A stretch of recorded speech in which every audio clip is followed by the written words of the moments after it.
Hi dear friends, आइए आज बात करते हैं sexual reproduction in higher plants. इस टॉपिक के पहले पॉइंट पे, दैट इज फ्लावर। लास्ट हमारे वीडियो में हम लोगों ने फ्लावर के सारे पार्ट्स के बारे में डिस्कशन किया। We already discussed all whorls of the flower, that is all parts of the flower. Now we came to know that flower is very important and essential modified structure of the plant, higher plants, and we can call it as angiosperms. Now actually sexual reproduction में दो sex cells जो कि haploid होती है, या उसे आप gametes भी बोल सकते हैं, ये दोनों गमीट्स जो है वो कंपैटिबल होते हैं. They fuse with each other. One of them is male gamete and another one is female gamete. Both are haploid, जिनका chromosome number half of their mother cell. इस तरह से ये दो गमीट्स होंगे और इन दोनों का फ्यूजन होकर नया लाइफ डेवलप होता है. इसी को हम सेक्सुअल रिप्रोडक्शन बोलते हैं. All organisms reach to the maturity in their life before they can reproduce sexually. Sexual reproduction जिन भी ऑर्गेनिजम्स में होता है, those organisms who follow the process of reproduction, that is sexual reproduction, are first upon all get matured sexually. It means in case of animals it is called as puberty, and simply in case of plants they are called as sexually mature. So sexual maturity in case of higher plants हम तब कहेंगे जब उसमें flowering होगा. So the stage of flowering is nothing but sexual maturity of the angiosperms. So I hope you are getting me. आप इस concept को समझ रहे होंगे. सेक्सुअल रिप्रोडक्शन के लिए दो मेल गमीट्स और female gametes, I mean to say कि एक मेल गमीट और एक फीमेल गमीट कंबाइन होंगे, फ्यूज होंगे और नया न्यू लाइफ का पहला सेल तैयार होगा. ये जो एंजियोस्पर्म और हायर प्लांट्स है, ये सेक्सुअली मैच्योर होंगे by means of producing flowers, because the flower is a structure which is highly condensed and modified shoot for the sexual reproduction in angiosperms. Dear friends, in plants, the end of juvenile or vegetative phase mark the beginning of the reproductive phase and can be seen easily in the higher plants at the time of flowering. यही बात हम लोगों ने अभी discuss की कि plant के life में दो फेजेस हम लोगों को दिखाई देती है. एक वेजिटेटिव फेज, जिसे जुवेनाइल फेज भी आप बोल सकते हो, और दूसरी जो है वो है रिप्रोडक्टिव फेज. प्लांट के जीवन में वेजिटेटिव फेज से लेकर रिप्रोडक्टिव फेज की तरफ प्लांट अपनी ग्रोथ करता है. प्लांट की लाइफ जर्नी जो है वो वेजिटेटिव फेज से शुरू होती है एंड रिप्रोडक्टिव फेज की तरफ बढ़ती है. बहुत सिंपल लैंग्वेज में अगर मैं आपको बताऊं माय डियर फ्रेंड्स, तो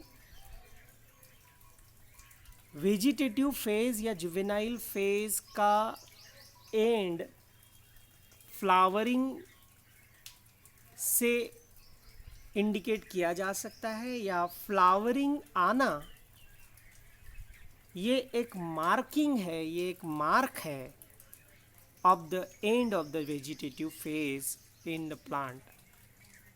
And in other words, we can say it is the beginning of reproductive phase of the reproductive plants,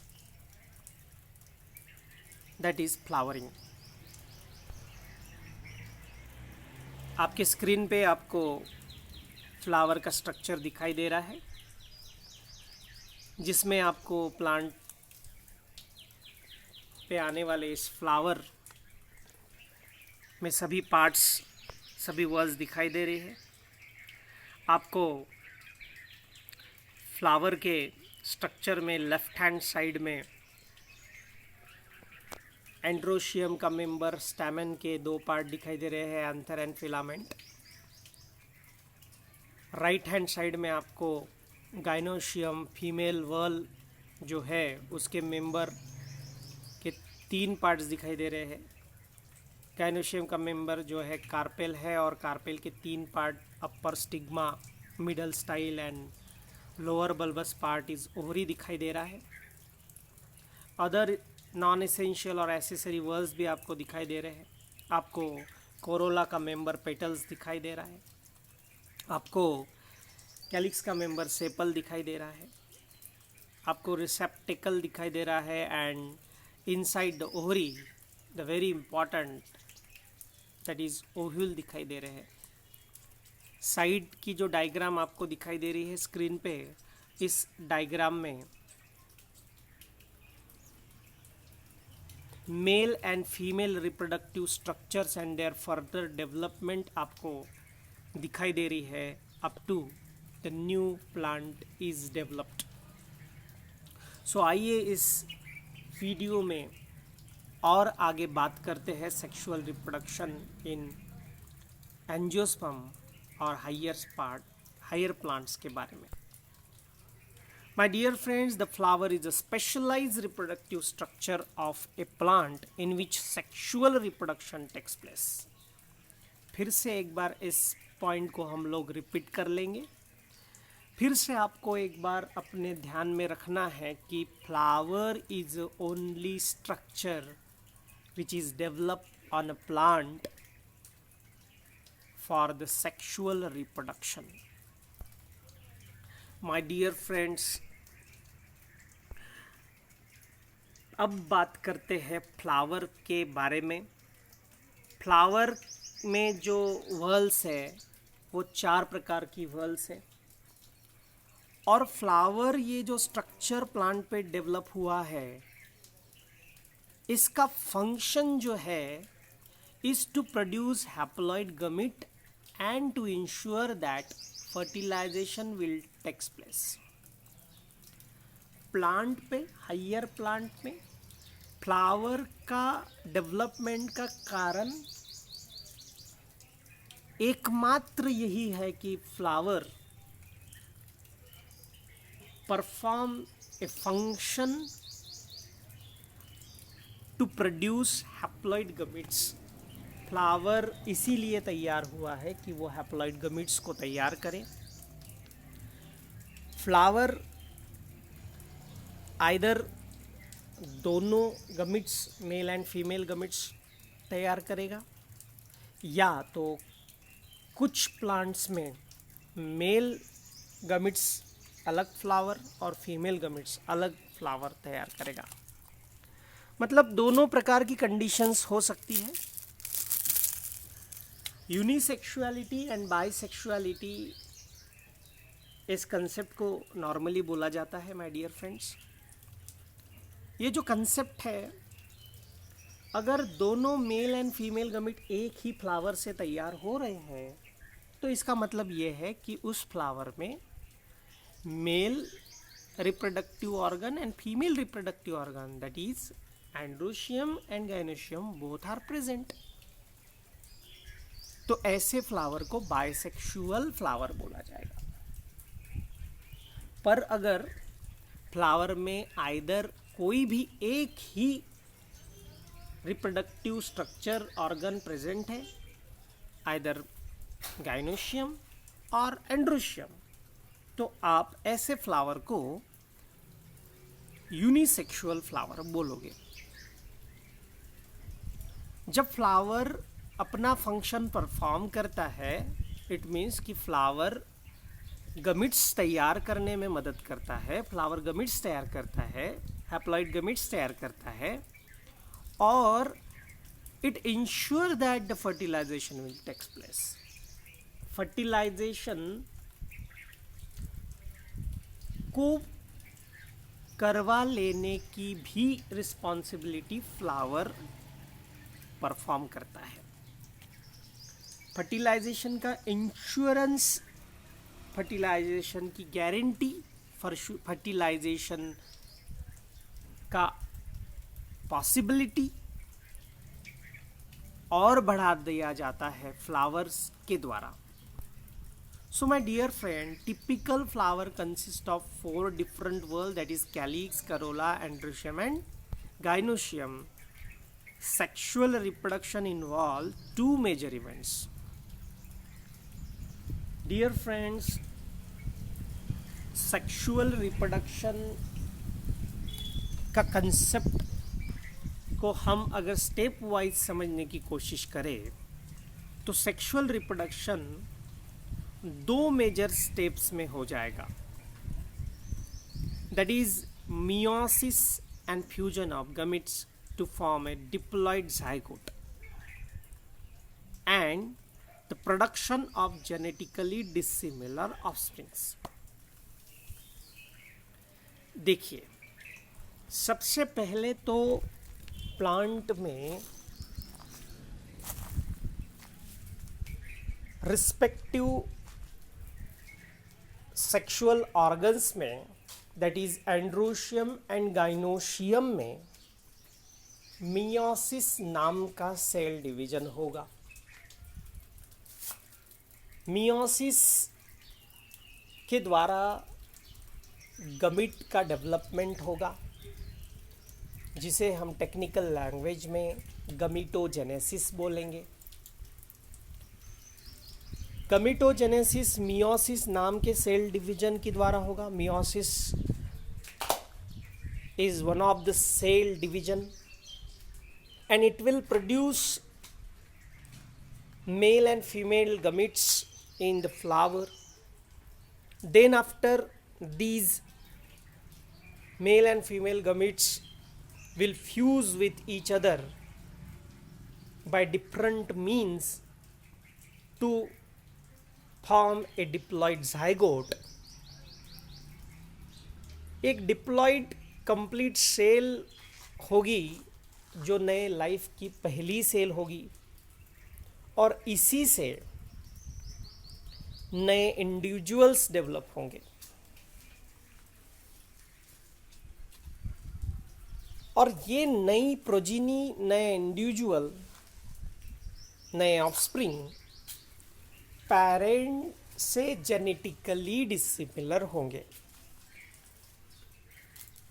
in case of asexual reproduction, asexual reproduction के केस में हम लोगों ने देखा कि पेरेंट से जो प्रोजिनी तैयार हो रही थी वो पेरेंट के जैसे आइडेंटिकल थे, या पेरेंट से आइडेंटिकल थे, पेरेंट के जैसे morphological as well as genetically similar थे, आइडेंटिकल थे. But in case of sexual reproduction, the progeny which developed are not similar as that of their parents, my dear friends. Variations are useful from the point of view the survival and evolution of species over the time. My dear friends, variation important है। Sexual reproduction का जो महत्वपूर्ण benefit, महत्वपूर्ण significance है my dear friends, वो है variation.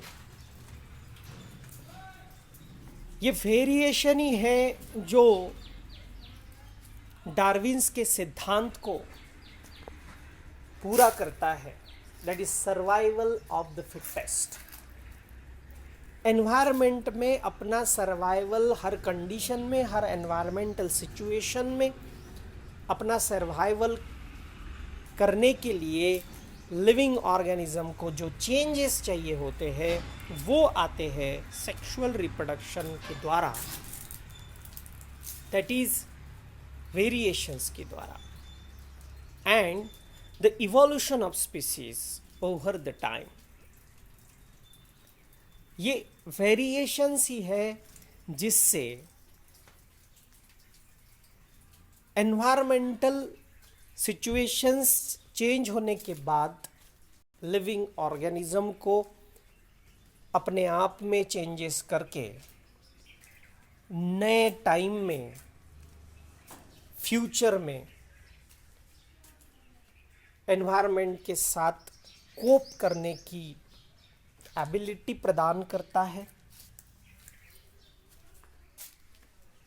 और इससे स्पीसीज का इवोल्यूशन होता है, नए स्पीसीज का जन्म होता है, और इस तरह से sexual reproduction is responsible for the evolution of the species over the time. Sexual reproduction is characterized by fusion of the male and female gamete, that is nothing but a fertilization. Sexual reproduction जो है, ये sexual reproduction में male and female gametes का fertilisation होता है। ये सबसे highlighting point इस टॉपिक में हम लोगों ने समझा। The formation of zygote and embryogenesis, ये भी हम लोगों ने इस डिस्कशन में समझा कि गमिट तैयार होंगे, उनका फ्यूजन होगा, और फ्यूजन के बाद जाइगोट, और जाइगोट का further development, that is embryogenesis. Embryo formation होगा।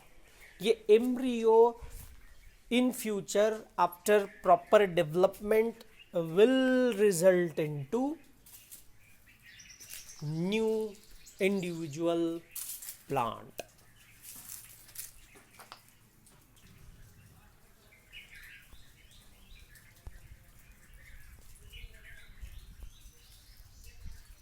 Here, the sequential events that occur in sexual reproduction are grouped into 3 distinct stages. My dear friend, ये sexual reproduction की जो प्रक्रिया है, ये प्रोसेस है, इस पूरी प्रोसेस को 3 मुख्य घटनाओं में, 3 मुख्य इवेंट्स में, 3 मुख्य स्टेप्स में, स्टेजेस में हम लोग कैटेगराइज कर सकते हैं। और ये 3 जो स्टेजेस है वो है pre fertilization, fertilization and post fertilization. Pre fertilization event में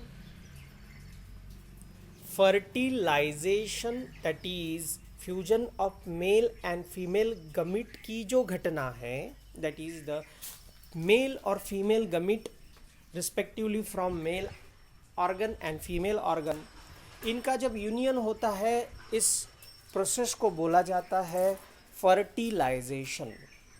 सो फर्टिलाइजेशन के पहले होने वाली, that is prior to the fertilisation, events occurs prior to the fertilization are grouped as a pre-fertilization event, जिसमें गमीटोजेनेसिस की प्रक्रिया आएगी, मियोसिस आएगा, वेजिटेटिव फेज से फ्लावर का development,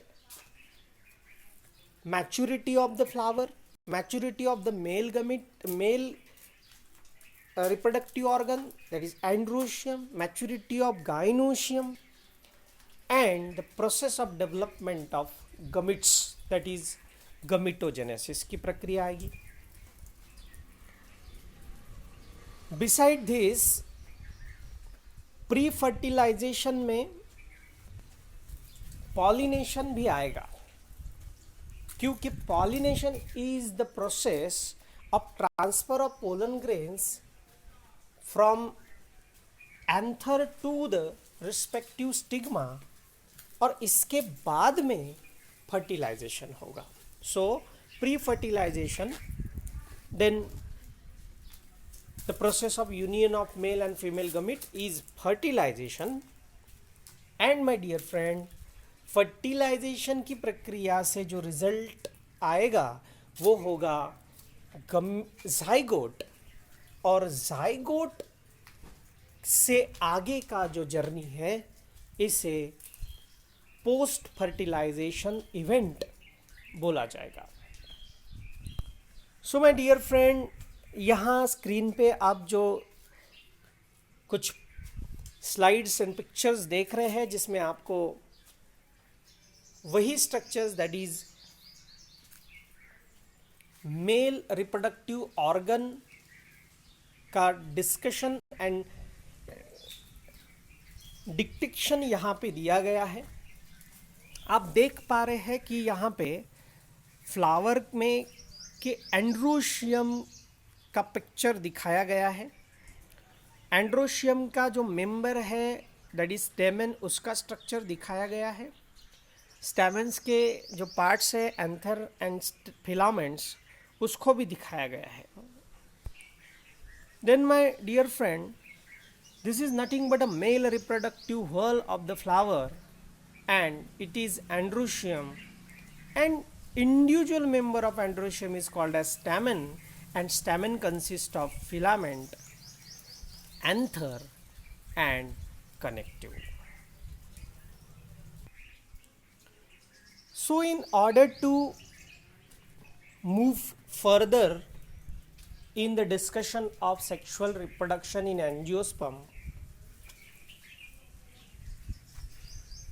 our target of discussion is to discuss male reproductive organ, male reproductive whorl, that is androecium, in detail, development of male gametophyte. Second point of discussion will be female reproductive organ, female reproductive whorl, that is gynoecium, and the development of female gametophyte.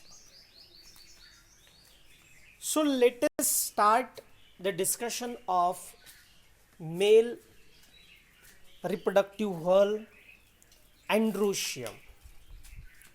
So we already discussed about the androecium and its member, that is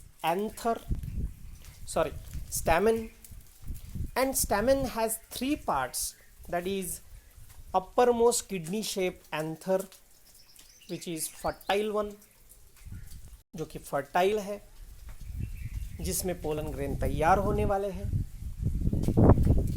filament and connective. सो आइए बात करते हैं, discussion करते हैं the structure of anther के बारे में.